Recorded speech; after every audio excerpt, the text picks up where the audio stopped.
Norway, a cold country but also incredibly attractive up north. An extraordinary country with breathtaking nature, unique architecture, a high standard of living, and perhaps some rather peculiar laws. When you get to know Norway, it's hard to shake the feeling that life here is like on another planet. So what makes it different from the rest of the world? Let's take a look and find out together. In Norwegian prisons, every inmate has unlimited internet access. And that's not all. Everyone has a plasma TV, a private shower, and if they want the right to live in, you could say luxurious private cells. Also, the crime rate is very low. Since World War II, only 10 police officers have died in the country. Norway is among the top 3 countries with the highest standard of living, and the average workday here is only 6 hours. People should spend time with their family and friends, travel, and focus on personal growth. Work, on the other hand, should take a back seat. The government believes that happy people who have a lot of free time will be more productive even with a short workday. As they say, rest up to come back stronger. The country's population is only 6 million people, and 650,000 live in the most populated city, Oslo. Even so, the government prefers to build small, colorful houses in the Norwegian style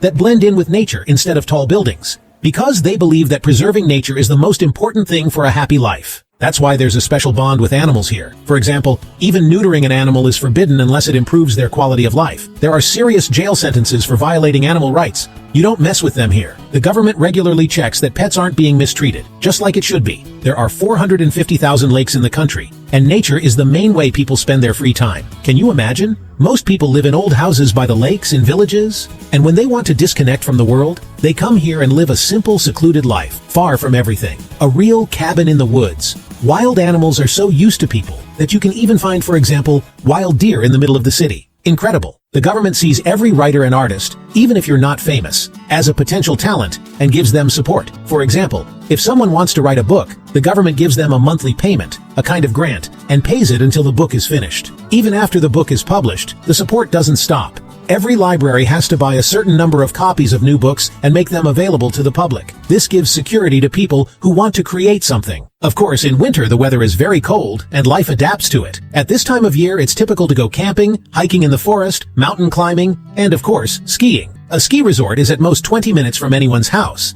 and the forests and cities practically blend together. Thousands of mountains and fjords create the perfect conditions for extreme sports. In summer, much of the country enjoys warm weather, and the sea becomes suitable for swimming. Lots of beaches and lakes. You can even see people swimming in lakes among the snow in winter. In these lakes with thermal springs, people love to swim in winter. Young people like to camp in these places in both summer and winter. Observing the northern lights, a true spectacle of nature during these activities, is perhaps one of the greatest joys for Norwegians. The northern lights are a natural luminescence of the sky, produced by the interaction of the Earth's magnetic field with charged particles from the sun. You can observe this phenomenon from most of Norway. Even though Norway is officially a monarchy, the royal family only has a symbolic role, and all the power lies with the parliament. It's not a monarchy like, for example, in the Middle East, where kings have absolute power. The king doesn't have any direct influence on how the government runs things. Instead, he serves a symbolic and historical purpose, and, like everyone else, he has to follow the law. Although 70% of the population is Protestant,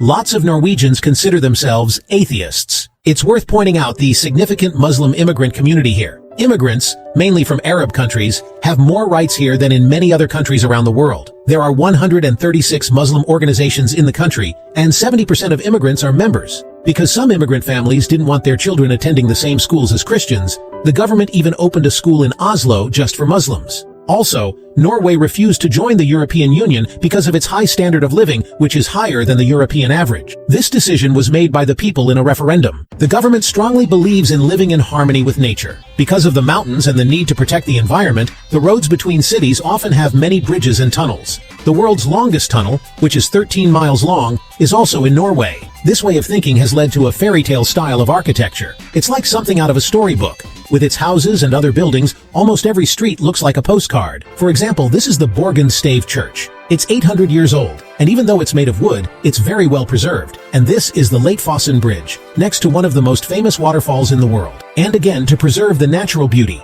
instead of big hotels and expensive, profitable buildings, they've only built small shelters. The country is famous for fishing, and the fishing cabins are also very picturesque. The houses, keeping with tradition, are colorful and made of wood. Especially if you go to the villages, you'll see some even more unique ones. The village houses built with earth roofs for natural insulation are still used today. And don't be surprised if trees are growing on many of them. Many of you probably know the famous book and movie, Charlie and the Chocolate Factory. The houses and setting of the movie were inspired by Norway, and the chocolate brand in the movie is inspired by the famous Norwegian chocolate brand Freya. So what Norway have? Let's take a look. There's no traffic noise or drivers constantly honking their horns. It's as quiet as a mouse. No stressing about making ends meet. They live like kings and queens. In Norway, you often see people leaving lots of glasses, shoes, clothes, and other valuable things on the street, not worrying at all about what happens to them. And since nobody wants to steal these things, charities collect them from the streets and send them as aid to poor countries in Africa and Asia. No stealing problems here.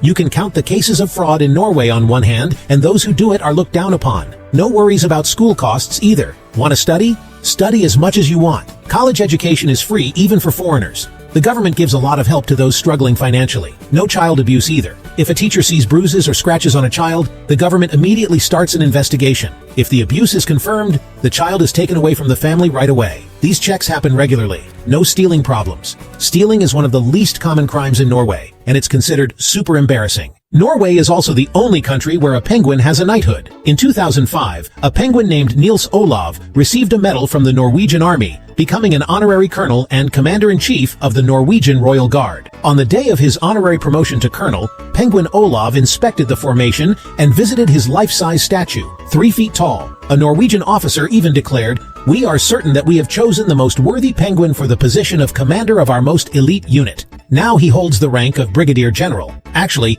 this is the third penguin named Nils Olav. In the 1970s, Lieutenant Niels became very fond of a zoo penguin and made it the mascot of his unit. Every time the unit went to Edinburgh for the parade, the penguin received special attention, and in 1980, it became an honorary member of the Norwegian Royal Guard. The first penguin who became a mascot and honorary member of the Guard died in 1987, but the Norwegian Army continued this tradition, making the second and third penguins of the same lineage honorary members of the Royal Guard. It seems the penguins are happy with this tradition as they inspect the soldiers with the bearing of a true commander. Norway, as in many other aspects, shows its uniqueness in this as well. Equal rights, based on the rule of law and nature. A country where people can live peacefully without worrying about tomorrow, without political disputes or racial or religious disagreements. Like in Pushkin's fairy tales, where everyone lives in peace and happiness. I hope that one day all of humanity will reach the same level of understanding and freedom. As they say, living in perfect harmony. To avoid missing new videos, subscribe to my channel and contact me through Instagram. The link is in the description. Enjoy the video.